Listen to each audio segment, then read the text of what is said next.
सब लोग ये ध्यान में रखो, ये 5-5 साल का जो आप टाइमलाइन देते ना, ये अभी दुनिया में कहीं नहीं होता है। 2.5 साल में प्रोजेक्ट कंप्लीट होना चाहिए। सप्टेंबर 24 ला होणार होता। कोण आहे जे कॉन्ट्रॅक्टर्स कोण आहे सांगा, सगळे उभे करा चला। का डिले झाला सांगा आणि आता काय करणार आहे सांगा। तुम्हाला मी सांगतो इतके वर्ष कुठे लागतात हो जगात, आपण एवढी टेक्नॉलॉजी वापरतो ना, 3-3, 4-4, 5-5 वर्ष चाललेलं आहे काम, असं होतं जगात कुठे? 15 दिवसात करा। ये 2029 डिसेंबर मेरे को मंजूर नाही आहे। अरे कोणा इकडे असू द्या, मी दिली परमिशन, चला। खूप हळू चाललंय काम, व्हेरी स्लो, बहुत स्लो काम चल रहा है, ऐसा नहीं चलेगा। नहीं, आई एम नॉट हैप्पी विद दिस।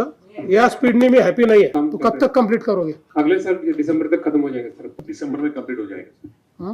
दिसंबर या अभी सगळ्या ऍक्टिव्हिटीज ज्या आहेत ते ब्रेकडाऊन केल्या पाहिजेत, त्याचे टाइमलाईन ठरवल्या पाहिजेत आणि वॉर रूमनी दर 3 महिन्याने फ्लॅग केलं पाहिजे की तेवढं झालंय की नाही।